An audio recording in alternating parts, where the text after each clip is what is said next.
steps up. Ricketts is at the high point. Jones, Aromaterio has a lane. Nicholas Aromaterio, the shot. Scores! Holy jumping! The Italian stallion puts the puck in the back of the net. Mamma mia, Nicholas Aromaterio! So to keep it in and does. Callum Jones for Potts. At the blue line, kept in by the skate of Thomas Maya. Maya, down low on the half course, he swings out in the slot for Potts. Kyle Potts has it, hangs on, nearly shoots, scores! Holy jumping! How do you do? Kyle Potts puts the puck in the back of the net. Blades block that shot, and coming the other way is Alton McDermott. He's in on the breakaway. Scores! Holy jumping! His grandfather, Paul Henderson, must be ecstatic about that one because Alton McDermott just scored his first career Buckland Cup final playoff goal. Has been pulled. The Dukes are in the Oakville zone. Zone salvage. Swung that around. The Blades are trying to tie this puck up. It goes into the corner. The Blades have a chance to get this out. Lions will tie it up. 10 seconds.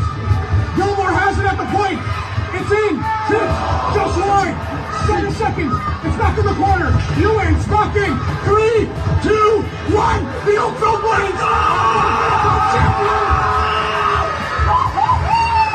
Holy jumping. Blades win. Blades win.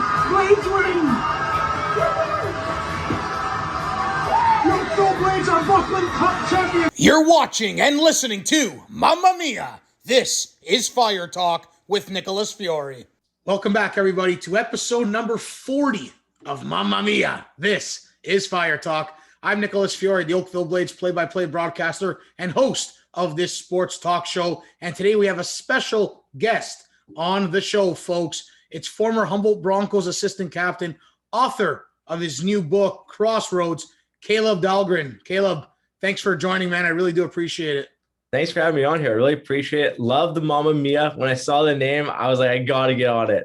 Loved it. Absolutely. I mean, look, got some merchandise going, right? Mamma Mia. This is Fire Talk. Gotta bring some of my Italian flair in the hockey world, right? Not always about the soccer. So, but I really do appreciate you hopping on. I know you're busy. I know everyone wants to talk to you, of course, but I truly do appreciate it. Well, thanks for having me. Really appreciate it. It's nice to see that Sal was on here as well, my teammate and a captain. So yeah, love it. Absolutely. Obviously, Sal Felice, if people don't know, York University Lions, captain of York University, obviously couldn't get to have a season last year because of this COVID-19 global pandemic. But we could digress about that for forever, right? But we this COVID thing, I think, is almost over. Speaking of COVID, how is it where you are up in Saskatchewan? There is it more controlled? Because Ontario, it's going a little wild. Yeah, it is more controlled for sure. I think right at one point we were the worst province in Canada, and then now we're doing a lot better. It's way more controlled, and we have, I guess, one of the most vaccines administered in Canada per province, and so things are starting to open up, and life's looking good here. It's looking real nice. Been able to golf, do some other stuff outside, like go to restaurants and all that. So really grateful to be here and have things looking a little bit more closer to normal. Absolutely. You and the family, everyone's been safe during these times? Yes, all been safe. None of us had COVID, thankfully. I stayed home for the longest time. My first outing was literally last week, and I went out for a supper, and that was it. And it was on a patio, and I was still socially distanced, and the person I was with was COVID free. We literally checked. We did our own personal tests just to make sure. So I'm taking all the precautions. I don't want to get COVID. I am vaccinated. I have my first vaccine, and then I'm getting my next one coming up. But it's definitely something that you gotta be aware of, and looking forward to having more people vaccinated where it's a little more safer to do things. Absolutely. I mean, my family and I were our first dose of vaccinations. We got it too. It's one of those things where, I mean, I stayed home as well, just because you don't know, right? And there's so many other problems and issues going on in the world. You just don't know at the end of the day. But I'm glad to hear that you and the family, everyone's good and safe. Obviously, moving on, everyone knows, your story and what happened over 3 years ago now, back in April. But I don't want to, I want to touch upon it a little bit, but I also want to touch upon the success that you had and all the good times as well. Because obviously you've had to tell this story and these stories so many times, right? And I don't think you truly care to tell it. I think you actually want to. Obviously, you made a book about it, but like, it's just always the reminiscing, right? But I read the book, and most of it, of course, anyways, because it's a lot, and it's a good that you did it. Obviously, we're going to touch upon that. But that day, you're just a regular junior hockey player, Kaleb, and that I see, and I go on bus trips too with the Oakville Blades, right? We went to the national championship when we went to Cochrane, Ontario, 8.5 hours away, and Brooks, Alberta. Obviously, that was a plane, but then a bus from Calgary to Brooks, right? So, everyone in junior hockey really in junior goes through these bus trips, and everyone's mostly safe, right? And it is what it is, and it was just a regular day. But how did that day really affect your life, for the good or for the bad, of course, at the beginning, but maybe some solace now, of course. For me, that day was just a normal day too. And I think that you go on hundreds of bus trips in your career.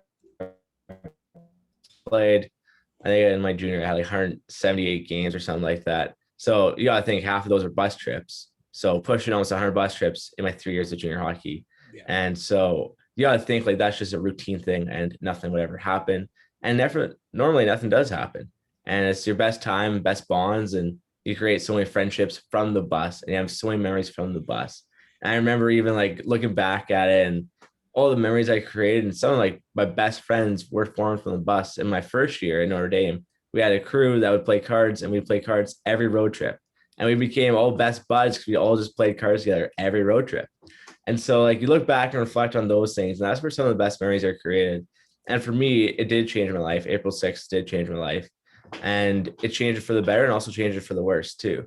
I think it depends how you want to look at it, but also there were some negative things to it. And I lost 16 people who I consider to be family, and 13 of us are injured mentally, physically, and emotionally from that day. So in itself, there were some tough parts, but there's also some beautiful parts where we saw the world come together and support one thing, and how much of an impact that can have on the people involved. I know myself had a huge impact, but also just how we can create our own community within Canada. We've also seen tons of different movements come out of it. Guys just keep on persevering and keep on inspiring from those days. And so it's definitely molded me into the person I am. And to this point today, even writing the book was nice for me to heal in a sense where I feel now fully healed from that aspect of my life. Obviously, I still have scars and they'll remain forever, but I do feel healed in a sense where I am comfortable talking about it. I am okay with being open and vulnerable with the situation, what I went through. So for me, it has been a healing process. It has been cathartic, and I have been able to persevere and find the positives in the situation.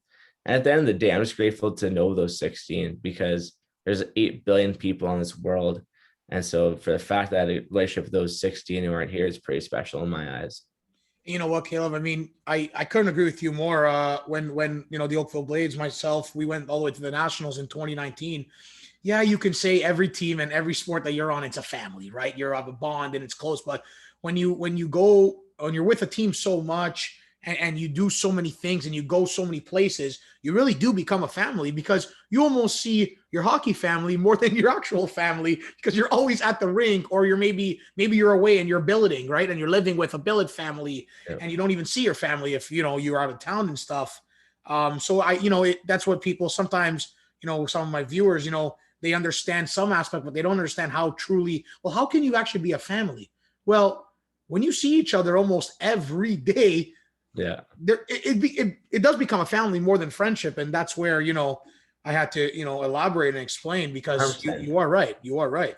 And it's because you're also working towards the same goal, and every part of that ship is moving towards that same goal, whether that's you doing the broadcasting from the stands to get the fans excited and to get other people excited to root on the players who are playing the game. It's just like every little piece has this puzzle, and that's ultimate goal is a championship.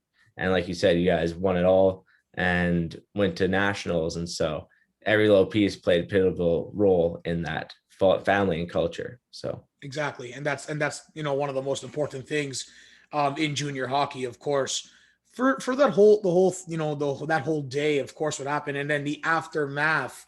I think you spoke about it in an interview or even in the book a little bit. You didn't really remember too much. You didn't really come to, obviously you're in the hospital, of course. You had some, brain trauma that occurred from that accident. Even to this day, do you remember anything, that happened with that actual accident? Or is it just like, I want to move on from it? Or you're like, okay, maybe actually, some things were coming slowly back to you as the years moved on? I still don't remember anything right after impact. I remember everything leading right up to impact. And then right as like I put my head down and closed my eyes because I was visualizing, I was listening to music and I was visualizing what I was going to do on the ice. So I usually like to do that half an hour out before we get there to get in the zone.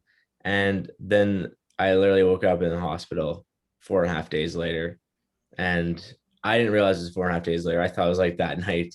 And I asked my parents, how'd our game go? Kind of thing. And they said, well, there was no game. So I literally thought we played a game. I thought I got injured. I thought I got checked from behind. Just expected that I just wasn't in the lineup because I got injured. And so found out about the crash. And that would have been 4.5 days later. And in the time, though, in those days, I was, I guess, according to my first responder, helping on scene, but I don't remember that at all. I was conversing with people, I was talking, and all of that, and I still don't recall. I met the prime minister, don't remember meeting him at all. Wow. So I was talking to these people, and I had I had a conversation, but I don't remember it whatsoever. And that's called post-traumatic amnesia, and it's a medical terminology where you're not really, you don't remember it, and it's considered like I've never been blacked out per se when people are like drunk blackout, but people kind of equate the same together and say that's kind of feeling where you are blackout. You're responsive, you're talking that, but you just don't remember it. That's exactly what it was for me. Absolutely. And obviously a tough situation that no one can relate to unless you've been in it. How are you now, Caleb, health wise? Your brain and everything else. I'm doing really well. I have healed from all my injuries. So I'll go through the injuries I had a fractured skull, a puncture wound on this side of my head.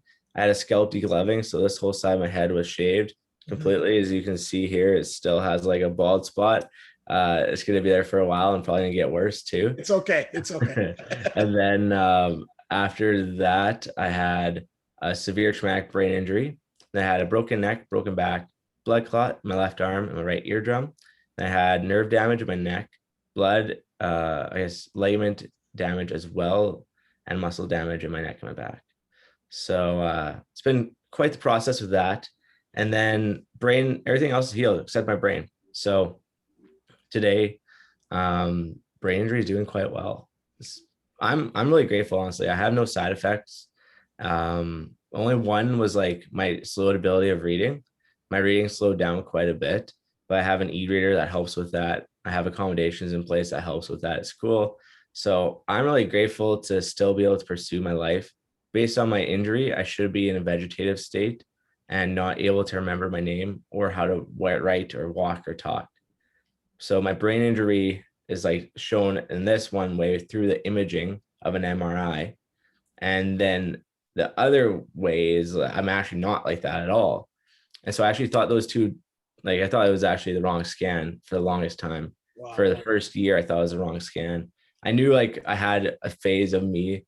I was in like different personality. My personality changed after the crash due to my brain injury. I knew I didn't remember those 4.5 days, but I still thought there was something more. I thought like it was still a wrong image because on these tests, I was like breaking records and all that. And so I was like, okay, well, maybe they have a wrong image. Maybe like it's okay if they do it. It doesn't matter to me. But I just think that there's got to be something more to this puzzle. And then we did another image in February of 2019, almost a year after, and it's the exact same image as April 9th, 2018.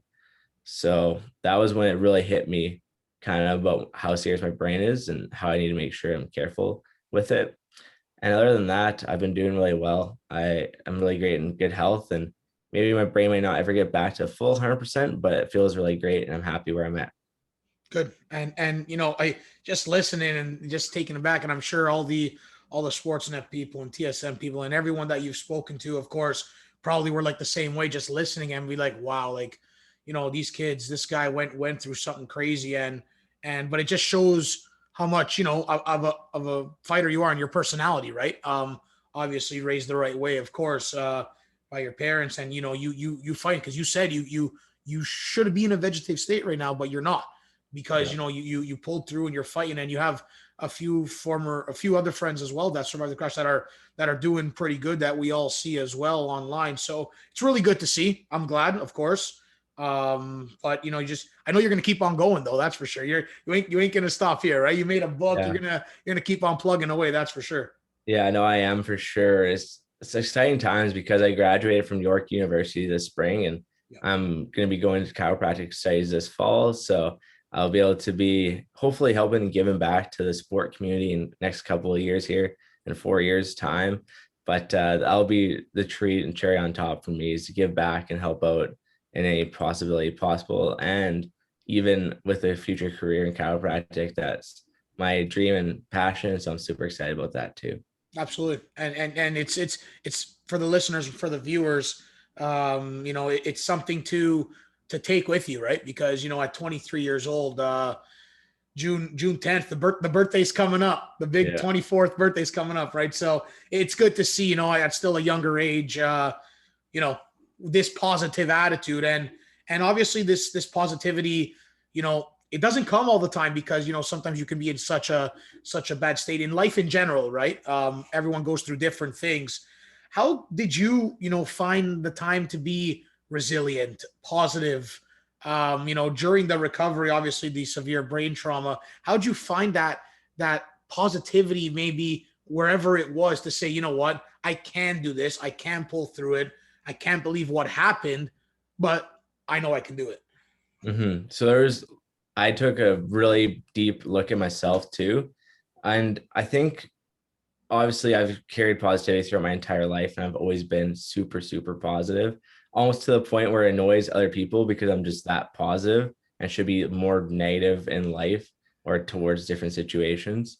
But I always think there's a positive and negative choice regarding any situation that you're put in. And I always try to focus on that positive. And so after the crash, we'll use that as an example, but I'll even backtrack a bit. Growing up, I had lots of obstacles in my way that I had to overcome. Losing my personal trainer, Chad Martin, losing a teammate at a young age. Almost my dad passing away when I was 16, diabetes as well. So all of these things, I had to find the positive in the situation too.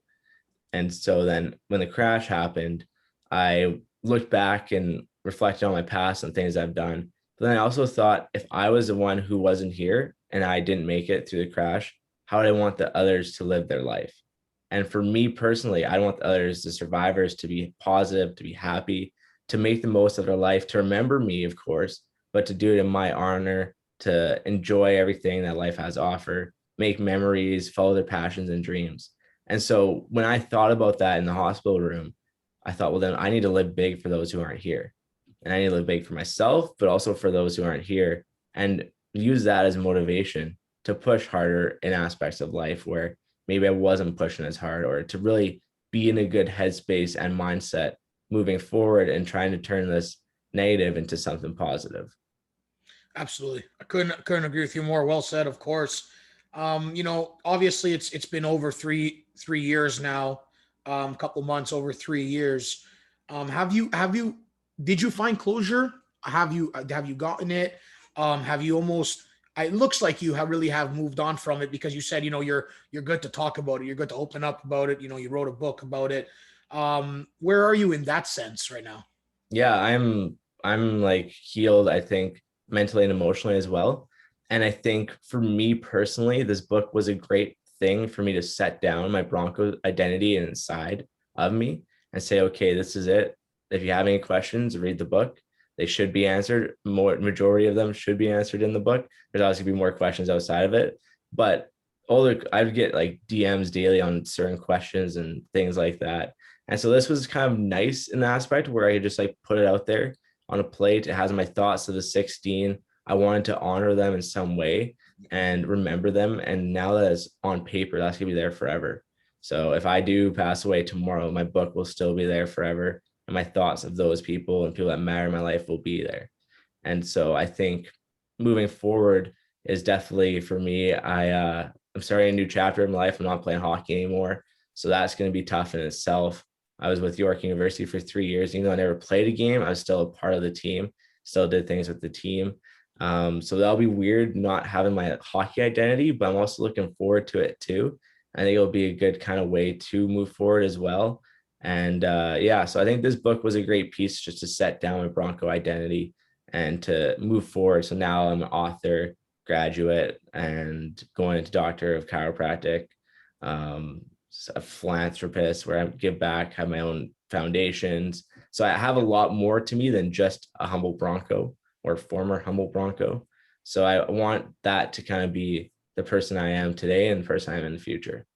Yep, absolutely, absolutely. And everyone has their secondary thing, right? I mean, yeah, you know, as a hockey, even me, right? I wanted to be a professional hockey player when I grew up, and then I broke my main tibia in my left leg, and then a few years in, then I went to soccer. But my dad always wanted me to play hockey, right? And a big Leafs fan. Of course, we're in, you know, hearts broken as a Leaf that's fan a right tough now. one. That's a tough one. Sorry.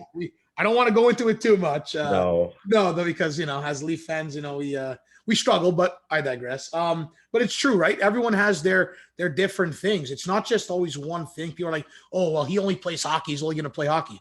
No, he has other things. She has other things going on, right? So it's good to see. Absolutely. And it was also good to see, Kaleb, all of the support you received. Not you even personally, but the whole community, the Humboldt community, and everywhere around the world. It didn't just hit Canada, USA. No, it hit the world, right? And I have a picture here on my phone.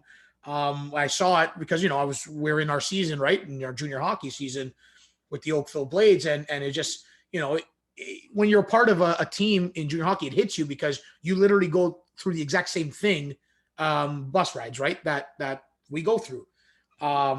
Player, staff, doesn't matter. Broadcaster, it is what it is. And I posted this right on Facebook, all right, Humboldt Strong with the green tape and the stickers, and everything, right on the door, if everyone can see it nice and clear. And you know, I posted from Humboldt, right, Saskatchewan to Brampton, Ontario, Canada. That's a long ways away, and the support, you know, that you guys received was crazy. And you know, we just don't do this because we want to. It's because, you know, because we need to, because we want to, and we want to show the support. And you know, we taped the entire stick and put it on the front door, and it was there for weeks.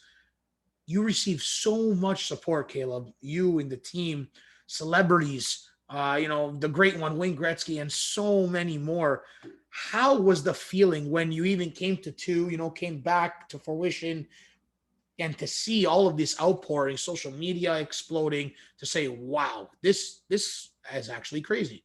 Mm-hmm. Thank you for your support. And first off, really, I do appreciate you doing that. Thank you. I know Oakville Blaze did some stuff as well. I remember that. So thank you for that support too. For me personally, I couldn't even really fathom it. And I still am a little bit speechless today, even talking about it, because there's no really words to describe the impact it had on me as a person, but even as our community within the Broncos organization. It's still a lot to fathom. And the one thing that really stuck out to me and made it even more real was when I looked at Twitter and I saw like sticks out for Humboldt, prayers for Humboldt Strong. And then that was trending. But also when I was in the hospital, we had a security on our floor, and the security guard came up to me. I was on my way to physio, and she was like, would you like to meet a guest? There's a person from Iraq who wants to meet Humboldt Bronco. And I started laughing. I was like, wait, what? She's like, yeah, a person from Iraq wants to meet Humboldt Bronco. I was like, right now? She's like, yeah. I was like, well, I'm going to physio. I can meet with this person. So I ended up walking out of the room and turned the corner, and then we had like a block. We literally had our whole floor blocked off in the hospital. There's still other people in the hospital as well with us, but we had a floor blocked off. And so I went in the hallway and I walked up there, and this woman started fangirling, absolutely fangirling, like, oh my God, Humboldt Bronco, oh my God. And I'm just kind of like taken aback. And I was like, hi, how's it going? She's like, oh my God. And so this isn't broken English, by the way. This is like really broken English. Mhm. And she said, I was sent from Iraq to meet a Humboldt Bronco. And I said, oh, that's cool. How'd you hear about it? And she said, well, it's all over our news. And I was like, you flew from Iraq to just meet a Humboldt Bronco? She's like, well, I do have family in Saskatchewan, but parents flew me to meet a Humboldt Bronco. Can we get a picture? And I was like, holy lick. Like Iraq. It hit Iraq. And I've never met a person from Iraq. And to have that experience was incredible for me. It was so eye-opening. And that was even when I started looking more into it to see like who's actually supporting this and like what's going on. And then, yeah, like you see all these big names of people who I've looked up to. It's unbelievable just to have that support. And it really did help in my healing process. It did for sure. I think it helped in all of our healing processes. Just knowing you have someone in your corner who want to support you and want to see you succeed in all aspects of life. But also, it was hard for me personally because at one point in a room, it was me, two other Broncos, and an elderly lady. And the elderly lady had maybe one visitor every like 3 or 4 days. And she was going through her own tragedy. And we were going through our own tragedy. But in our room, we'd have at least 12 visitors a day. So the hard part for me was seeing her not get any support and us have the world of support. And so my heart goes out to all those who have their own tragedies. And now I'm even a bit more, I'd say, aware of that and really try to support people through their own tough times in life. Because like you said, life is difficult and we are thrown lots of tough situations that we aren't prepared for, aren't expecting. And I think having that support of a community around you is really important. So I've always tried to take that upon myself to support people who are having tough times. Absolutely. Well said. And it is true, right? I mean, like we both said, everyone in this world is going through something, whether it's good and bad, and and other people sometimes won't understand it because every situation is different, right? And obviously all the support that you had, and you mentioned the lady, and see, like that's something that I wouldn't know, right? If I didn't speak to you, of course, right? Mhm. And it's good to see that, there is good people in this world, right? There is a lot of care in this world, although there's also unfortunately so much hate and racism and politics going on that obviously needs to be rectified. But there is good in this world, and obviously, you said that too, and you put a lot of that good in this world in this book, of course. Crossroads, by yourself, of course, Kaleb Dahlgren. And talk about this book a little bit. Caleb, obviously, you wanted to write something, and you needed to put in words. You needed to put your 16 brothers, your 16 family members, in the front of this book, and it is on, I think, page 2 or 3. All of the names, one under the other, under the other, under the other. Why was it so important to you? Obviously, yes, the healing process, but was there anything else that you said, I need to write something? I need to put something on paper. This has to get done. So I was actually really against writing a book for the longest time, to be honest. I didn't even want to write a book. And I had to like honestly be not convinced, but I had to convince myself that my book could actually help others. And I said from day one, I would not write a book unless it could help other people. And for me, that was a big thing, was if this book could help others, then I'll write it. But if it's not going to help others, then I'm not going to write it, because I don't need the spotlight. I don't want the spotlight either. Never been a fan of it. Never have wanted it ever. But I know that comes with doing things like this. I know it's part of the process. And I thought the pros of helping others would outweigh the con of dealing with the spotlight aspect. And so far, I believe it has. And when I look back at it, I really had a lot of issues that come to terms with thinking I started to help others. And I did my first actual life adversity speech in 2019. I used to do speeches for diabetes, but then I did in this one, diabetes, losing my dad, and then moving after the crash, like moving forward after the crash. And so when I did that, a person came up to me and said, you should write a book. I started laughing. I was like, I'm not going to write a book. What do you mean? I'm a student athlete, not writing a book. He's like, no, you should really write a book. Your story has an impact. It impacted me and touched me. And I think a book on your life would be very interesting. And I was like, okay, thank you for that, but it's probably not going to happen. Sorry. Not expected to write a book. I never will write a book, kind of thing. And fast forward to 5 of those speeches being done, and that was a consensus. Lots and lots of people would DM me and say like my perception really changed their life, or the way I've handled this situation, it was incredible and it literally saved them. I had people that say that they're going to commit suicide, it saved their life. And so when it started getting that deep and my story really started connecting with that many people, that was when it kind of hit me. Like maybe this people are saying I should write a book. I should maybe look into it. I don't know. And I was still really against it. I talked to my agent. I was like, Jeff, question here. Are you supposed to be having people tell you should write a book? He started laughing. He's like, no, nobody ever gets told that. He's like, obviously your story has merit and value and people connected to it. And I said, okay, that's interesting. And I like sent him, I think it was like 10 different messages of people just saying I should write a book in my DMs. And there was like way more. And he is like, yeah, like that's all true. And I was like, I don't think my story will help others. And he's like, well, I disagree with that. I think it would. And so he said, but you don't need to write a book. Like, it's fine. If you're not comfortable, then that's good too. Like, it's all good. I said, okay, great. A month passed by or so. And then kind of looked back. I was happy with everything. Life was great. And my agent reached out to me and said, hey, like there's lots of interest about you writing a book. Are you sure you're not interested? And that was when I was like, well, then maybe I should look into this. Like, who's reaching out? And then he said like 2 of the biggest publishers in Canada reached out. Wow. So that was like interesting in itself. And there's some interest in there. And that was kind of when I was like, okay, maybe my story does have some merit, but I still wasn't convinced. I was in 5 courses. So I'm a student athlete. So I'm on the men's hockey team. Yeah. I was volunteering with 4 different organizations. I had 4 different things volunteering with the school. So I was like head of our recruiting. I created like a package, a video package. I did talk to tons of players and all that stuff. And then on top of that, I was assistant strength and conditioning coach. I was also part of our sport student council for York. And then I also was doing Lions leadership. And so I had these 4 things just at York. And then outside, I had 4 other commitments too, and 5 courses. And I wanted to be a chiropractor. So like I had to do well in school too. I couldn't just like get by. I actually had to do well. So like I was like, there's no way I'm writing a book. Like, there's no way. I don't have time for that. Yeah. And so he's like, yeah, okay, sounds good. Talk to people though. Before you turn this down, like don't turn this down yet. Talk to people. So I talked to Haley Wickenheiser, who's one of my people who I became close with after the crash.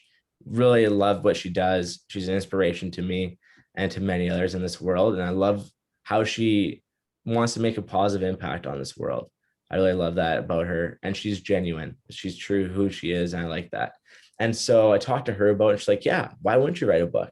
I know she's been through the process. So I kind of asked her and she's like, yeah, you should for sure. I love that. I'd read it in a heartbeat. I was like, well, that's cool, but I still am not convinced. Sorry. So I talked to more people. And the whole idea was that I didn't know if I was mentally and emotionally ready to let everything out. Yeah. I had stuff in my phone and my notes. I never showed anybody it. And then to put it all on piece of paper for the world to see is daunting in the first part. And then afterwards, I thought like, how about the families? How are they going to take it? How is this really going to help others? And so I talked to more people, and the consensus was that you should definitely write a book. Honestly, all of them said you should write a book. And the ones who knew my life really wanted it because they knew my life would touch others. So then finally convinced myself that maybe I should do this. So what happened though was I was sitting in class and I still was pretty against the idea. And this was when I was talking to my family and friends. My professor said, if you want to change the world, it starts with you. And so that was when it hit me. I do want to change the world. I do want to make a positive impact. I've tried to do that. And now I have this platform to actually do something with, to hopefully create a positive impact and leave that legacy for other people's lives and to hopefully create more change in our world. So I ended up writing a book, donating a portion of the proceeds to Stars Air Ambulance, who saved lives on April 6th, but saved lives every day, and literally every day. And I didn't know about them until after the crash. And that's the tough part. is only knew about them when I needed them. So I wanted more awareness around that. I also wanted awareness around like hope, family, resilience. I also wanted awareness around community work, diabetes in itself. And just talking about like Dahlgren's Diabeauties and how people can create their own programs too. It's not that hard. And also spreading awareness around mental health, disabilities, diseases, brain injuries, physical health, emotional health, teamwork. There's so many different attributes that this book touches on. And I wanted to connect with everybody. And so hopefully it helps people get through crossroads in their life. And that was the intent, and it has been great so far. It's connected with so many people, and it's like receiving messages that really mean the world to me. It's not the accolades or the awards or the whatever bestsellers list. I don't even look at it, to be honest. I have no clue where I am. But what I do know is how it impacts people and the messages I get from those people. Yeah, and it's true. Like, I mean, personally for me and my family, like we haven't really gone through any, like, you know, like you said, diseases or mental health and all stuff, but we know that so many people have, and so many people go through really drastic, crazy, life-changing tragedies and so much. And this is the book that, you know, of course there could be a few more out there, but this helps you because, you know, maybe someone can relate to your story, and you just don't touch upon, you know, the bus crash and the accident, of course, but, you know, your life before that, you know, leading up to it, what you've gone through as well. I mean, and that's what people maybe relate to almost even more, because not everyone, unfortunately, you know, has been through maybe what you've been through, right? And you know, we don't want that obviously to happen ever again.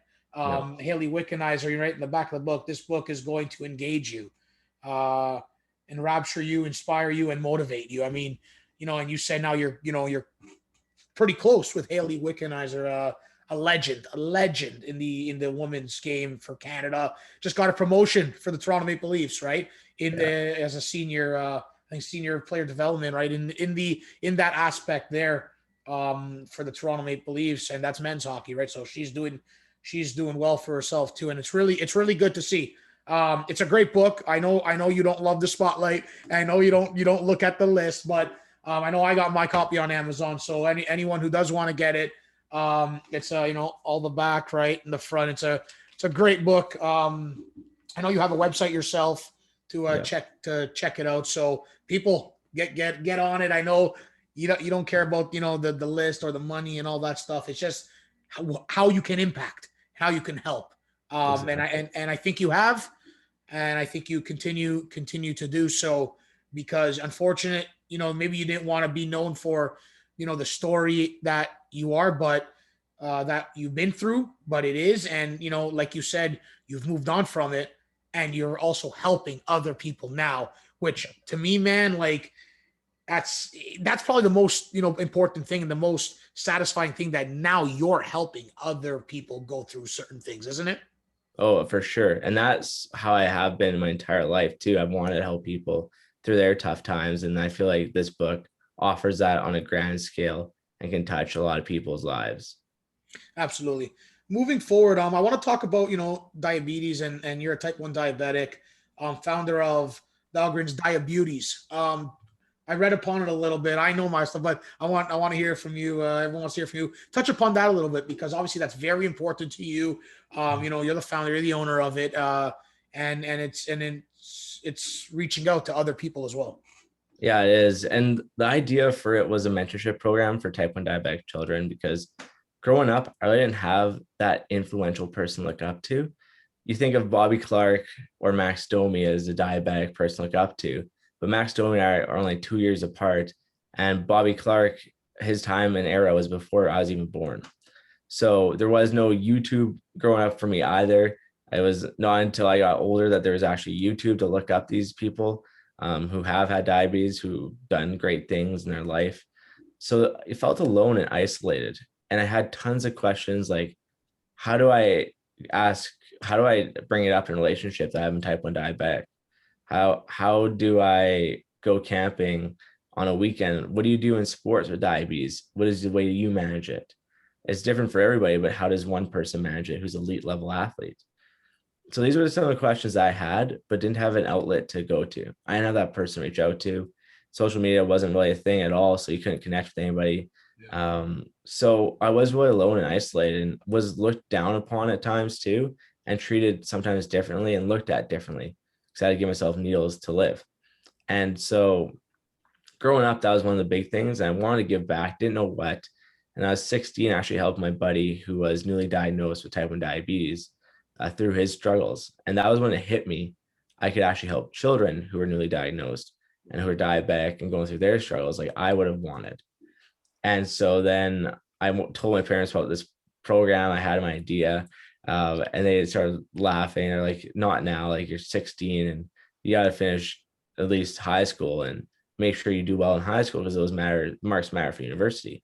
So this is a huge undertaking and like you shouldn't be doing this right now. So I listened to their advice and waited. And 18-year-old seasons in Notre Dame, joined on JRF as a Saskatchewan provincial ambassador. And that felt really good to be a part of the diabetic community, but there's still more inside I wanted to give. And so 19-year-old season, I was in Notre Dame, still a part of the diabetic community, still giving back, but I knew I had this dream program. And so then ended up asking for a trade and went to Humboldt. And that was the best thing because I wanted this platform and to use sport that I was in and the level I was at as a platform to create awareness around a topic that I believed there wasn't much awareness around. So I created Dahlgren's Diabeauties and mentorship program for type 1 diabetic children. So what they do is come out to the Humboldt game, them and their family get complimentary tickets. First, they go to Johnny's Bistro, get a pregame meal there, and then come out to the game, get to wear the Diabeauty jersey for ceremonial face-off. Then watch the game, and afterwards, I meet with them upstairs, talk about my diabetes journey, some tips and tricks, and then I go to their school, do a school presentation because I wanted the awareness to be created as well at their school, and also for them to feel comfortable in their school because I didn't really feel that comfortable, and I wanted the students to actually like understand a bit better what they're going through. I know they're still a normal human being. Yeah. And then at the end of it, I'd put them in a Facebook group chat so they had their own team and own family that they could relate with. So I think looking back at it, that was exactly what I would have wanted. And now I have 16 Diabeauties. I continued it, started in Humboldt, started the season in 2017, and I'm still continuing it now. I have 16. I continued it throughout my York days. And I think for me, I want to keep it small just so that I have personal connection with these people. I think if you expand it too much, you lose that personal connection and you can't keep in touch. And it becomes more of just everybody's a number instead of like actually having that impact. And so I wanted to create a ripple effect where the 16 Diabeauties have their own Diabeauties or have whatever program that they create for other children with type 1 diabetes or anything. So for example, one of my Diabeauties is writing a children's book right now. And she's 12 or she's 10 or 11, I think 10. Another one does a care package for other newly diabetics. So when a diabetic, before these people weren't doing anything either. So like the transformation I've seen in them is incredible. And so the one really creates a care package for a diabetic, newly diagnosed, goes to the hospital, hand delivers it to them, introduces herself, and then they build a bond and say, this is like, you can still live life. Another one to create a camp. That one has their own foundation now. Others are with JDRF as national ambassadors too, youth ambassadors. It's overwhelming just to see how much they've grown as individuals and how good that makes me feel too, because it fuels my soul giving back. And I think they impact me way more than I'd ever impact them. They've really changed me as a person too. So it goes both ways.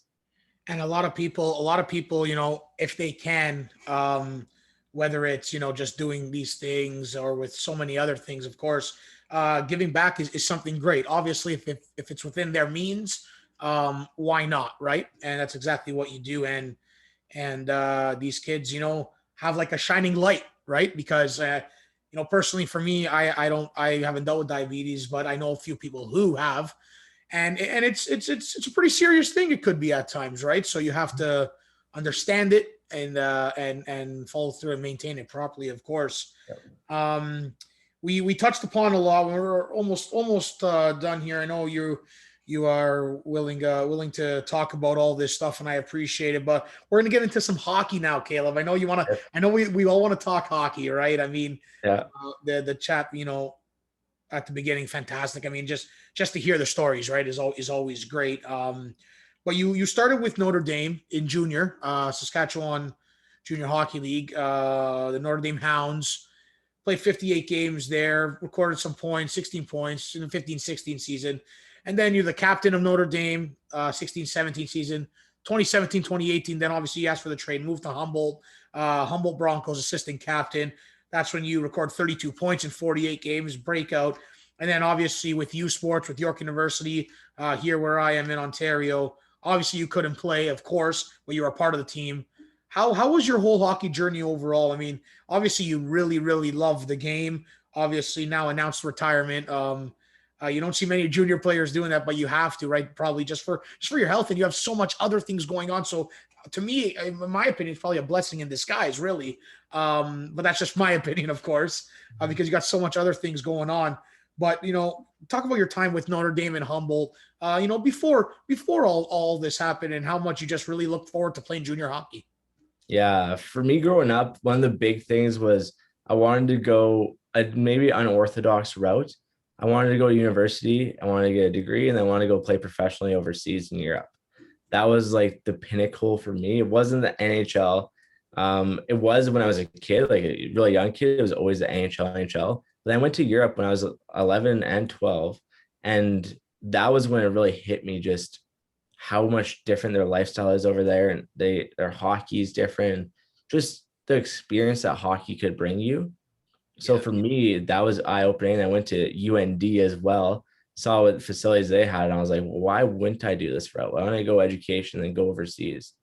And I wanted something to fall back on. Sport isn't forever, and I think that if you have an education underneath your belt, you're able to still pursue sport, but then you also have something to fall back on when your time's up, or you have to retire, or you get injured, or things like that, or even just get old and not able to keep up. So for me, that was a big thing.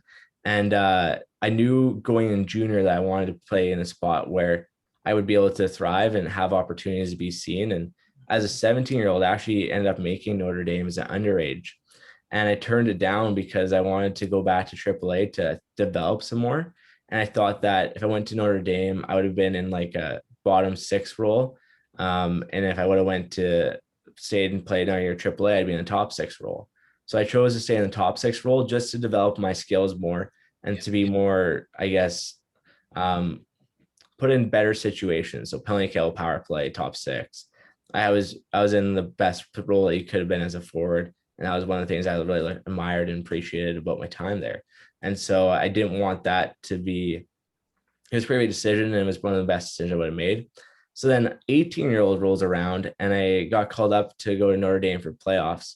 And I was talking to a couple other teams as well in the AJ and BCHL, Alberta Junior Hockey League and British Columbia Hockey League.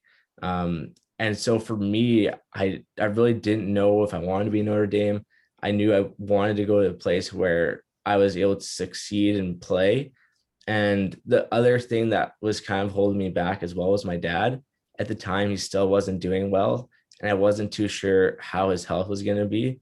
And so my rights were in Saskatchewan with Notre Dame, and I ended up going there. And it was such a great time. I loved my 2 years there, and it's just hockey. And that's all I wanted was just hockey, working out, film. We took a course as well and hung out with the guys in the dorm and lived in a dorm together. So that was a pretty cool experience, being an only child and then living in a dorm with like 23, 25 of my teammates is pretty cool.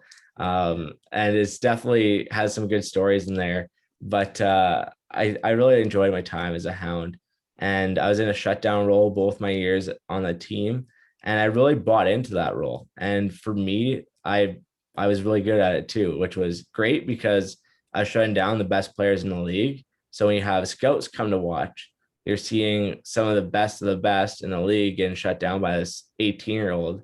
They're wondering what's going on. So I think that was really good for me as a player because I had the opportunity to show myself that I could be in that role and that I could succeed. And I actually brought attention to schools at that time because I was shutting down those top end guys. And then even in my second year as well, same situation. Had opportunities Division 3 in my second year, but I didn't want that. I wanted Division 1 or U Sports. So then my 20-year-old season, I was fortunate enough to get some top 6 minutes at the start of the season. I was in a role, and I think I had like I was outbreak year for sure, but I think at one point I had like 18 points in 21 games, almost a point per game in top 6, and proving myself that I could play those top 6 minutes too, and not just a shutdown role. And then I injured my shoulder. I separated my AC joint, my shoulder, and I ruined my wrist too. I tore some cartilage in my wrist. And I was not the same player after that. I played through my shoulder, kept playing through it. Wasn't really, I was still like producing quite well. But then after that, I mangled up my wrist, sat out. And then when I returned, my wrist just never felt the same. So I couldn't really shoot or pass that well. I'd get like passes back door. I tried taking one-timers, my wrist would give out. And it was either surgery and sit out for the whole season, or play through the pain. And I decided to play through the pain for that rest of the season. So then I got put on my shutdown role again, was able to do that really well again and enjoyed that. So my junior career was unbelievable. And I'm so grateful for all the people that I met from around North America, even the world. I had some Europeans on my teams too. The memories that you create, the bonds that you have, it's really something that I'll never take for granted and I'll always cherish. I know the competitive spirit's in you because it was in me as well. I mean, I tore my ACL playing semi-pro soccer, and I played through a whole season, put a brace on it, and I played through it. And then I got surgery. This was now 7.5 years ago. My goodness, 2014. I got surgery, but I also sprained my AC joint in the shoulder. That thing hurts. As a soccer goalie, you can't hold the ball. It's painful. I could imagine as a goalie, yeah, especially when you're trying to jump around too. Yeah, I could imagine. And I like to hit and stuff too. So, and the one thing is like I stand up for my teammates too. So if someone hits my teammate from behind, I'll go in there and fight them, kind of thing. And I couldn't do that anymore because I had my wrist taped. So I really felt like a liability out there where I normally could have done that. And you don't need to fight. It's not necessary. And it wasn't necessary, but it was just like to have that ability to feel comfortable out there, not have my wrist taped up, like, I was in a cast, and then to not have my shoulder mangled would have been nice. But at the end of the day, you have to play through some of those injuries. And even after the crash, we found out I played through that season in Humboldt with 2 broken ribs and a broken vertebrae. Had no idea whatsoever. I scorpioned myself. I remember the play. I was on penalty kill. I scorpioned myself into the boards. The guy like took a shot. We both were racing for the puck at the same time. He stuck out his stick to like kind of like push me away with his hand, and his stick got caught in my skate. And I went head first, scorpion, legs came over into the boards. And I remember the play vividly. I couldn't breathe after. Brutal. And there goes my ribs and vertebrae. But I still played through it, went back on the next shift.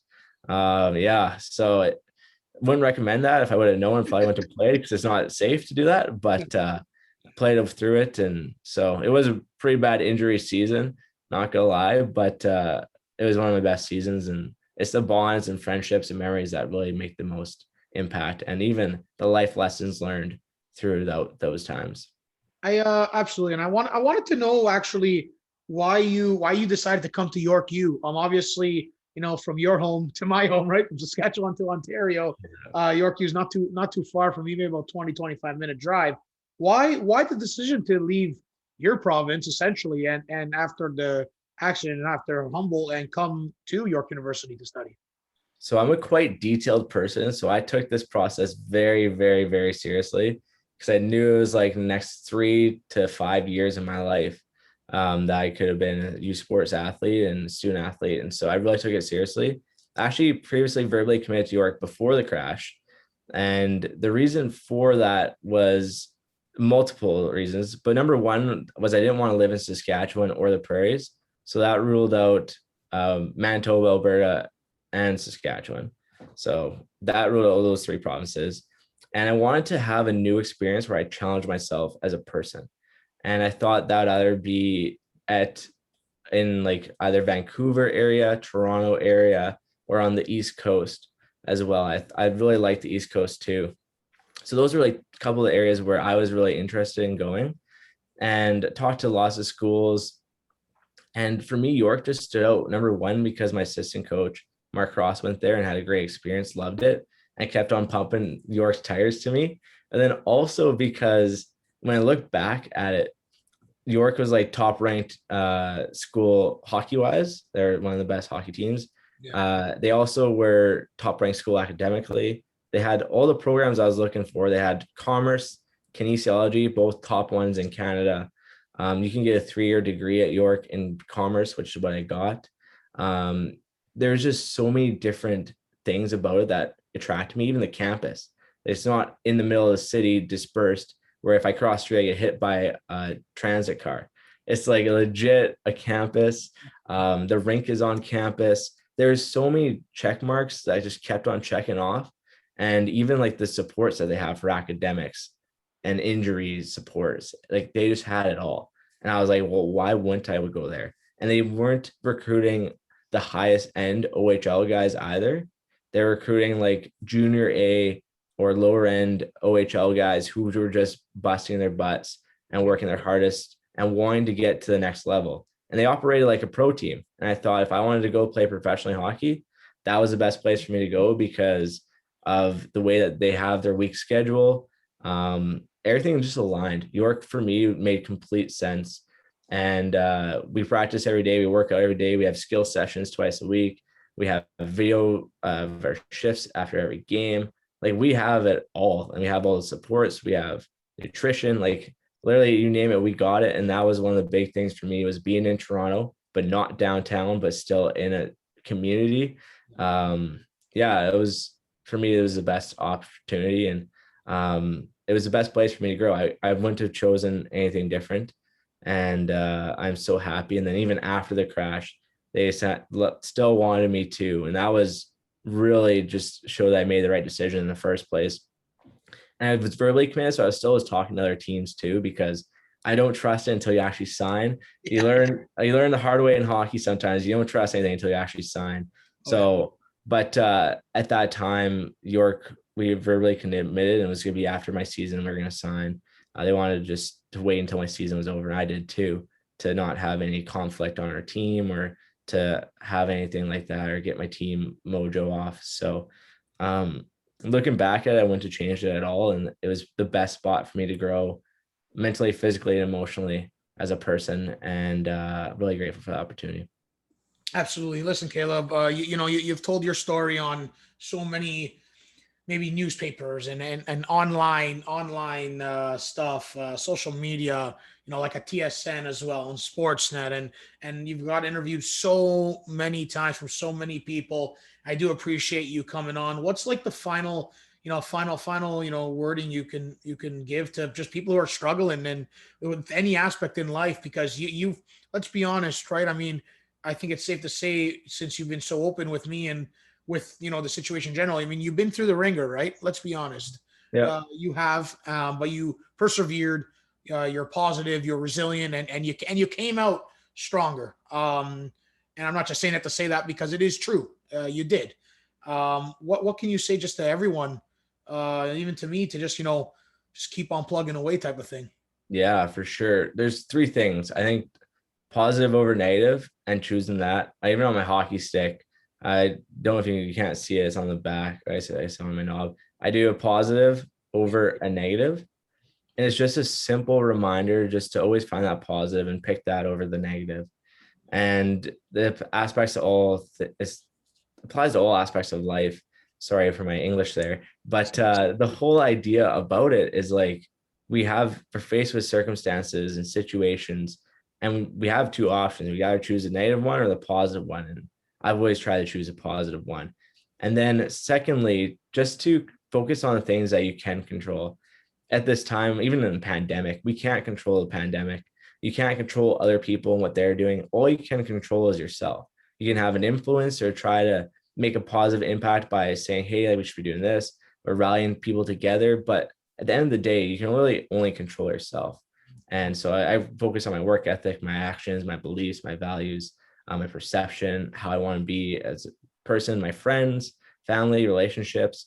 And then lastly, to enjoy the grind of life.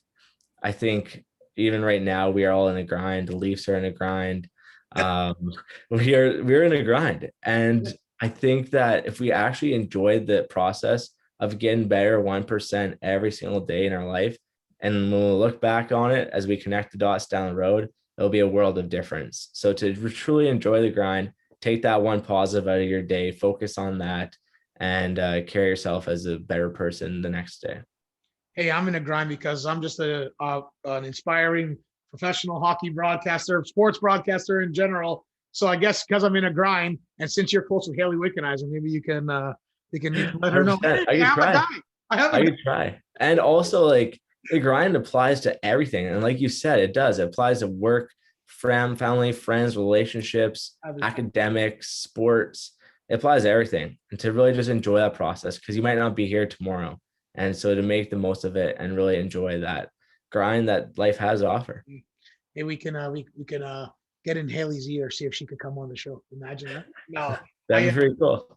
That'd be pretty cool. No, listen, Kaleb.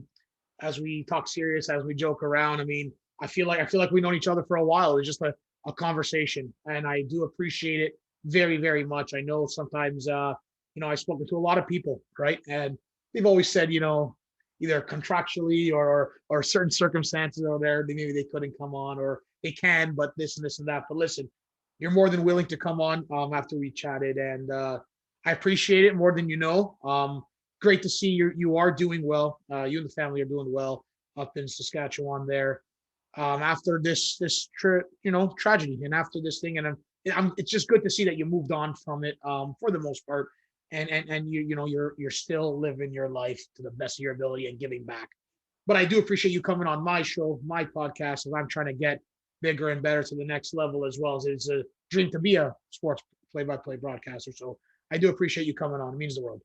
Well, thank you so much. I really do appreciate it. And thanks for taking time to have me on here. I got some of your Mamma Mia swag.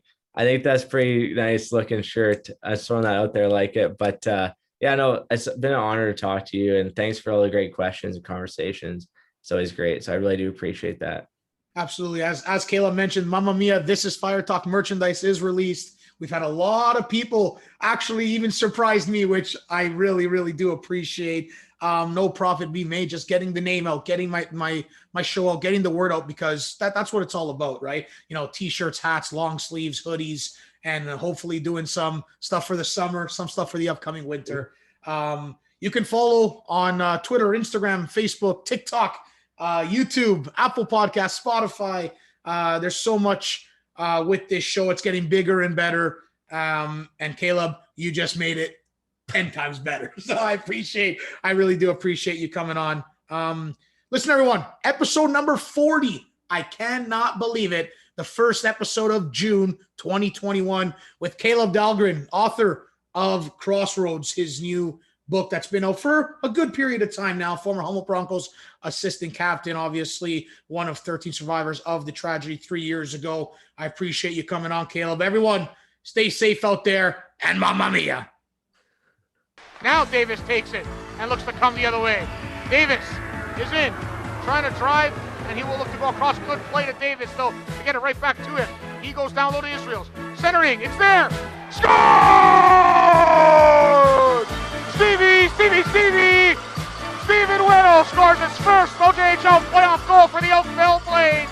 This game is opening up in a big way for both teams. Ricketts centering, what a pass, Israel's breakaway, the move, scores! What a goal for the Alaska Fairbanks commit, the assistant captain, Harrison Israels, with an absolute dandy. Down low to Lyons, Jack Lyons centering, scores! The double jacks combine as that puck popped up like a jack in a box, and it's Jack Ricketts from Jack Lyons. 6-1 on the 40th shot of the game. It's all Oakville. Colette Smith hits it in. A chance here can develop, but the Blades will look to take it. And Ricketts finds Israels. Breakaway, Israels. A chance, backhand. Rebound. Scores! And the Oakville Blades win it here in Toronto.